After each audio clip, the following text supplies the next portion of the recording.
Hello, Standard 10. Today we are going to begin with the national movement 1935 to 42 and we'll be doing about Subhash Chandra Bose.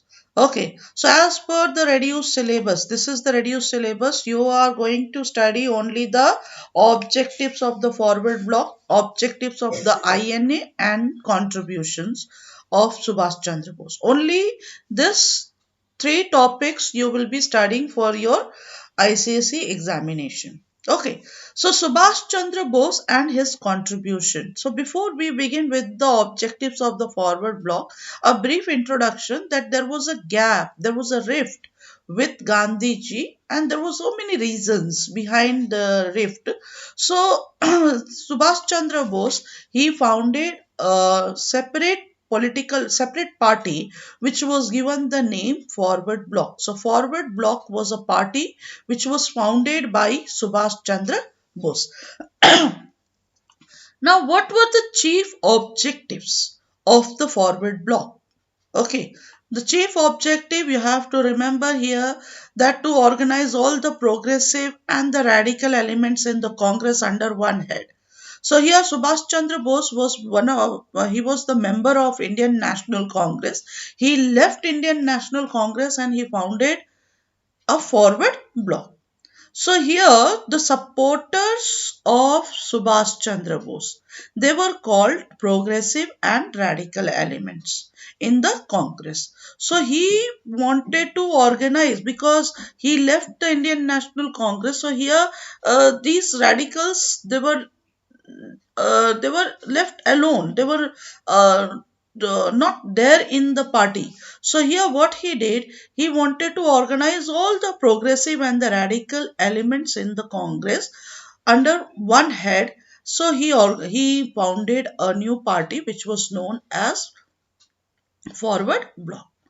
Vehemently, strictly opposed the British government. Okay, here the spelling mistake is there. British government. Strictly oppose the British government. Okay. So here the objective of the forward bloc oppose the British government. Next you have to struggle for immediate liberation of the country. Very simple.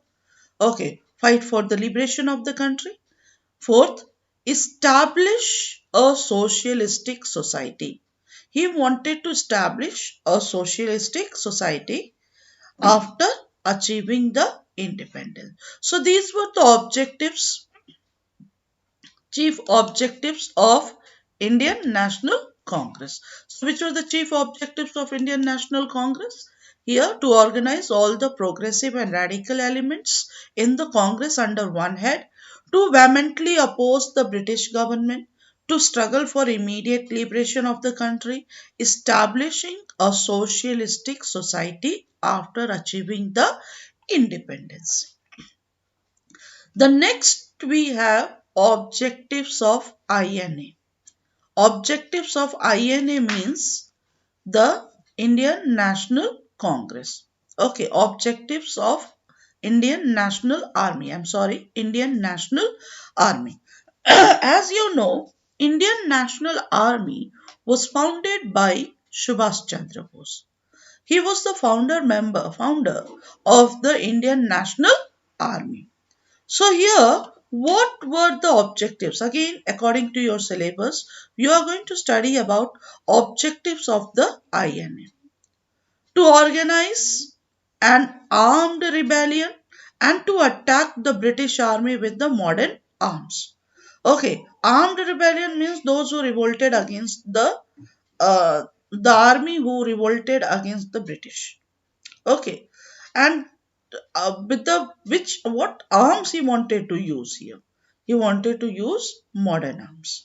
The next you have the rebellion to be organized by the Indians living in East Asia.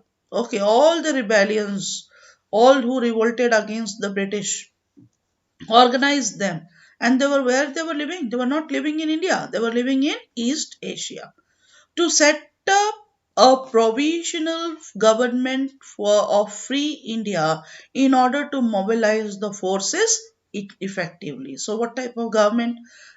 Set up a provisional Government of Free India. And the next, total mobilization of Indian manpower and money for the rebellion. Total mobilization. Okay. So here you have four objectives of INA: to organize an armed rebellion and to attack the British army with modern arms, to the rebellion to be organized by the Indian living in East Asia, to set up provisional government of Free India to in order to mobilize the forces effectively, and the total mobilization of Indian manpower and money for the rebellion. So here, contribution, if it asked, see, contribution we have already done. So here contribution comes for 2 mark question, and if the contribution of Subhash Chandra Bose is asked, you will mention he founded a forward bloc. First contribution, you will mention founded a forward bloc.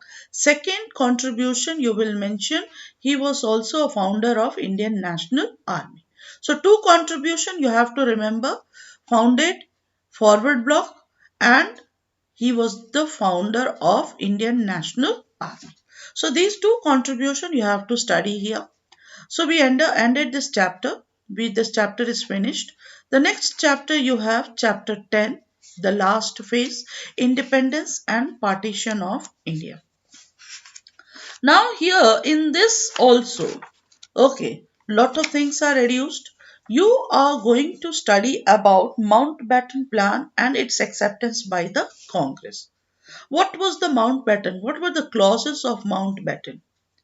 Number one, Mountbatten, he was the last viceroy of India, who put a clause where he said that the country would be divided into two dominions of India and Pakistan. This was the clauses, this was the plan which was prepared by Mountbatten, and later this plan was accepted by the Congress. So we will study that why these plans were accepted by Congress. That part also we will study. So here, Mountbatten Plan, what was the Mountbatten Plan, or what were the clauses of the Mountbatten Plan? The country would be divided into two dominions of India and Pakistan. Second, referendum was to be held in the province of Northwest Frontier Provinces, that is called NWFP, so as to ascertain whether the people there wish to stay with Union of India or Pakistan. So here means the referendum was to be held in provinces. Provinces of which province? Northwest Frontier Province. And here the people living in this province, they were given the freedom to wish to stay either with India or with Pakistan.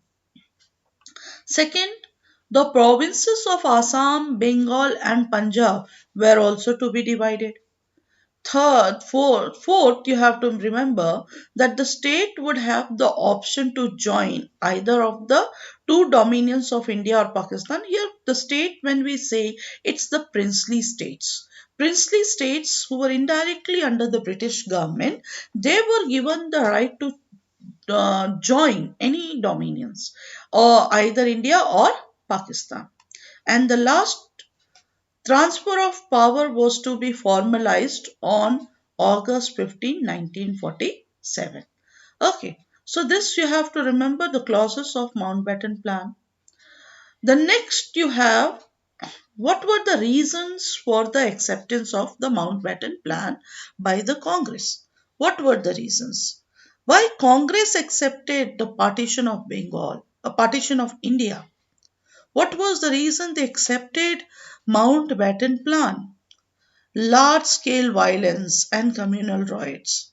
Okay, violence was there throughout the whole country, and the communal riot means the Hindus and the Muslims. This convinced Congress leaders that there was no alternative to the partition. Bitter experience.